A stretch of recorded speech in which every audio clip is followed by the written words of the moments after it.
550 related parties का standard है।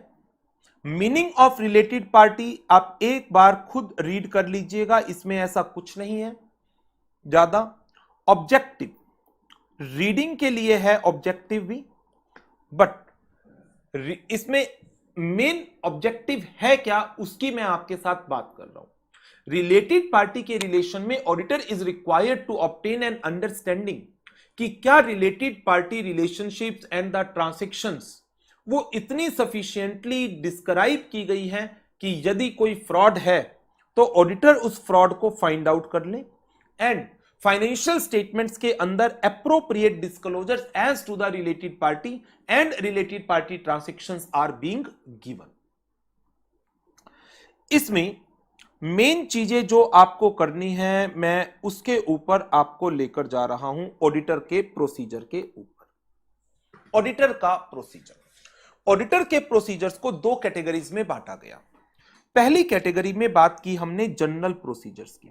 General procedures के अंदर ऑडिटर को आरएपी को परफॉर्म करना है और उस आरएपी के अंदर auditor is required to obtain an understanding in relation to related party के साथ किस तरह की रिलेशन है और उन रिलेटेड पार्टीज के साथ किस तरह की ट्रांजैक्शंस की जाती हैं। ऑब्जेक्टिव क्या है इसके पीछे? दो मेन ऑब्जेक्टिव। नंबर एक, टू रिकॉग्नाइज क्या कोई फ्रॉड रिस्क फैक्टर एग्जिस्ट करता है, एंड नंबर टू, क्या financial statement appropriate accounting and disclosures कर रही है इन रिलेटेड पार्टी ट्रांजैक्शंस का। Financial statements represent true and fair presentation and they are not misleading. इसके बाद स्पेसिफिक प्रोसीजर। स्पेसिफिक प्रोसीजर तब जब आपके एंटिटी के ऊपर कोई particular financial reporting framework applicable होता है।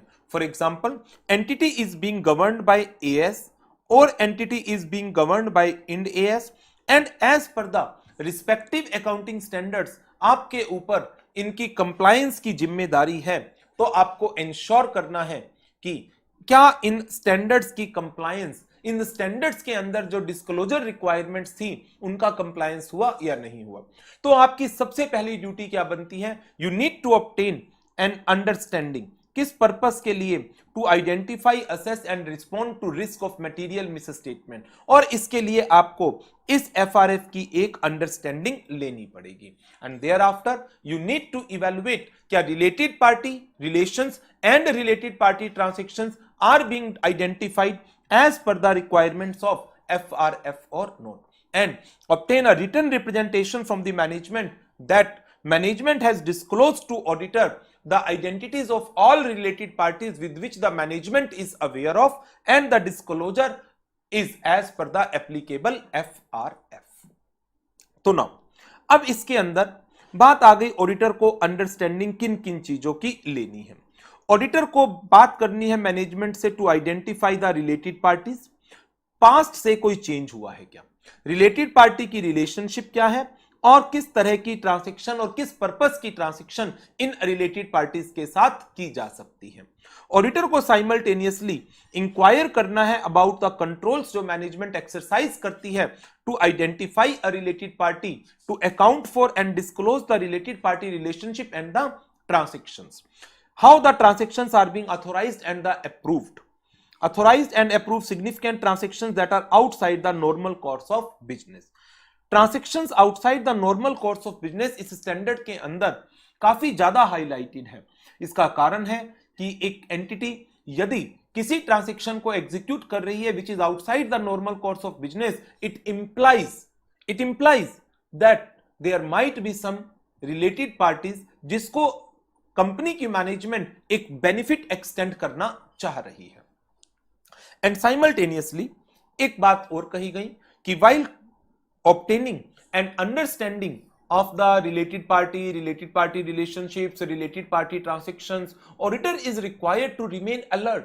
अलर्टनेस किस चीज के लिए? That some related parties might be there which is not been disclosed by the or not been identified by the management, or there might be some transactions with the related parties which are not disclosed by the management in the financial statement. And for this purpose there are a lot of documents in और records जहां से आप इस information को extract कर सकते हैं कि कंपनी के रेफरेंस में या क्लाइंट के रेफरेंस में कौन कौन सी पार्टीज को रिलेटेड पार्टीज कंसीडर किया जा सकता है। एक बहुत बड़ी लिस्ट दी गई है possible sources for information identification of related party information की, जिसके अंदर बड़े सारे रिकॉर्ड्स दिए गए हैं ये, और बहुत सिंपल सिंपल से पॉइंट है और इनको आपको अच्छी तरह से लर्न करना है, बहुत अच्छी तरह से लर्न करना है। बहुत इंपॉर्टेंट पॉइंट है और एग्जाम में 2-3 बार इसके ऊपर क्वेश्चन आया हुआ है। नवंबर 8 में, मई 12 में, नवंबर 12 में, नवंबर 15 में, नवंबर 18 में, 5 टाइम्स। बड़ा सिंपल सा टॉपिक है। कौन से वो सोर्स ऑफ इंफॉर्मेशन है जहां से auditor can identify the existence of related parties and related parties transactions. Thereafter, identify risk, fraud risk factor. इसको एक बार रीड कर लीजिएगा, बस ज्यादा कुछ इसमें है नहीं। मेन आ जाएगा ये वाला पार्ट, ऑडिटर के रिस्पॉन्सेस। यदि ऑडिटर ने आइडेंटिफाई किया एक रिलेटेड पार्टी को या रिलेटेड पार्टी ट्रांजैक्शन को विच इज नॉट आइडेंटिफाइड और not disclosed bye the management, तो इन सिचुएशंस में आपको क्या करना है? नंबर 1, ये इंफॉर्मेशन अपनी टीम के मेंबर्स को इमीडिएटली इंफॉर्म करो, सो दैट इस तरह की और ट्रांजैक्शन यदि रिकॉर्ड्स में मिले उनको तो वो एक अलर्टनेस के साथ काम करें। नंबर 2, मैनेजमेंट से रिक्वेस्ट करिए और कहिए कि जो पार्टी मैंने आइडेंटिफाई की है ना, उस पार्टी के साथ आपने करंट पीरियड में क्या क्या ट्रांजैक्शंस की हैं उन सबको आइडेंटिफाई कर लो और आप बताइए आप क्यों फेल हो गए, आपके कंट्रोल्स क्यों फेल हो गए to identify that related party और to disclose that related party transactions.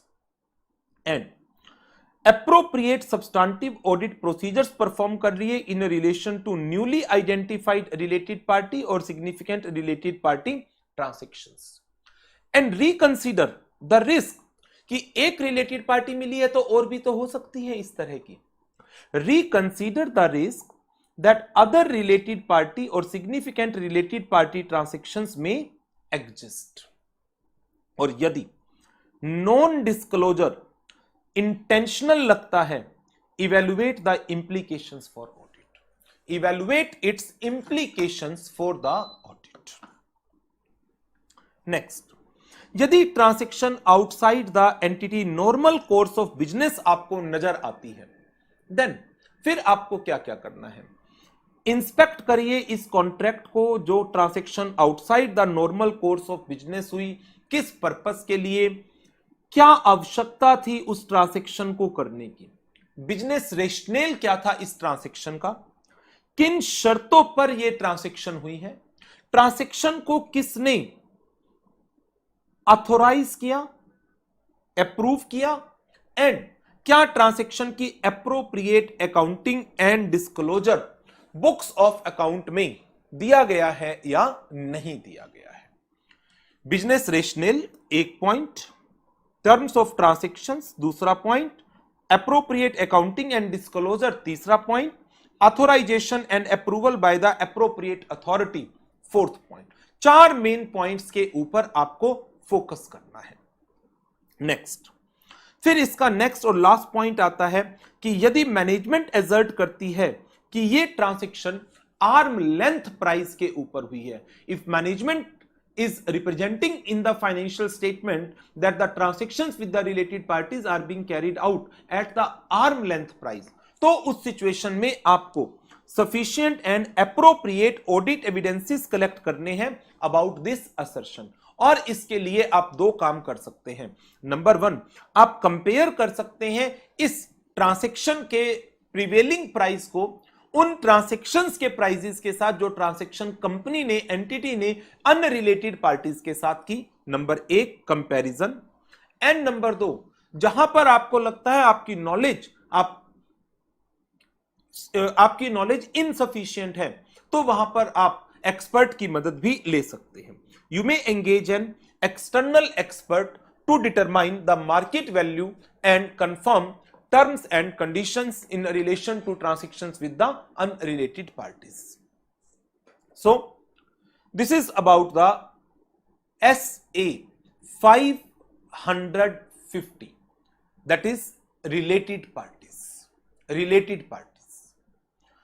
So इस स्टैंडर्ड में, रिलेटेड पार्टीज वाले स्टैंडर्ड में नंबर 1 आपको करना क्या है, रिलेटेड पार्टीज का मीनिंग सिर्फ रीड कर लीजिएगा, आपसे फाइनल में नहीं पूछेंगे रिलेटेड पार्टी होती क्या है।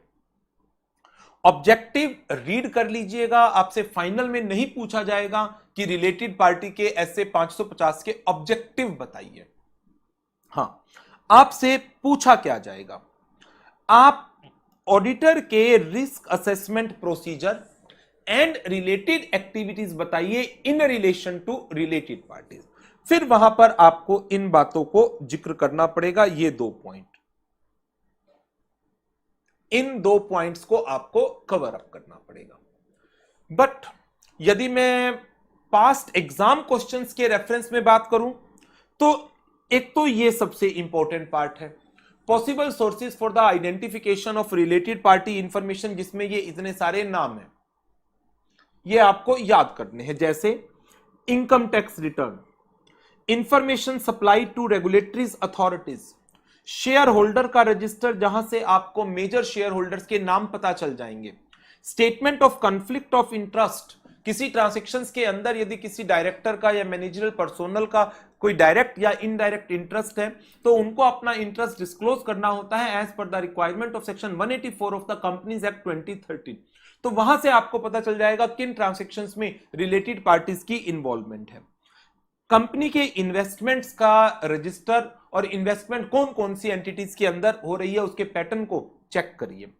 Contracts and agreements with the key management और TCWG, significant contracts or agreement that are outside the ordinary course of business, invoices and correspondence from the professional advisors, life insurance policies, contracts that renegotiated during the year, internal auditor की report, and the documents that are being filed with the securities regulator, for example prospectus. So ये था हमारा standard SA 550 का risk assessment procedure. Thereafter फिर उसके आगे के response हैं 3 सिचुएशन। नंबर 1 कि यदि ऑडिटर आइडेंटिफाई करता है एक रिलेटेड पार्टी को या रिलेटेड पार्टी ट्रांजैक्शन को which is not been previously identified by the management. Number 1 आपका काम है, you need to communicate this information to the team members of your engagement team. Number 2, you need to inquire with the management about the failure, why the management fails to identify this related party, reconsider the risk that other related party or related party transaction may exist, and at the same time request the management to find out the transactions that occur with this related party which is not been identified by the management earlier. Thereafter यदि कोई transaction outside the ordinary course of business है, 4 main बातें, business rational, terms of the transaction, and third one authorisation and approval, and number 4 accounting and disclosure as per the requirements of applicable FRF। और यदि कोई transaction arm length price पर हुई है, management ऐसी assertion दे रही है फाइनेंशियल स्टेटमेंट्स के अंदर, तो वहां पर आपको sufficient appropriate audit evidence check करने हैं as to the appropriateness and the reliability of this assertion. And for this purpose आप 2 प्रोसीजर परफॉर्म कर सकते हैं। पहला procedure, you may compare the prices of this transaction with the prevailing price of the transaction with unrelated parties, 1। And number 2, you may take the assistance of an external expert. किस purpose के लिए? जो आपको prevailing market price, terms, conditions के बारे में एक report बना करके दे दे। तो इसके क्वेश्चंस भी लगभग हमने सारे देख ही लिए और कॉन्सेप्ट भी रिवाइज कर लिया सारा। अब आपका काम है मेन लर्निंग का।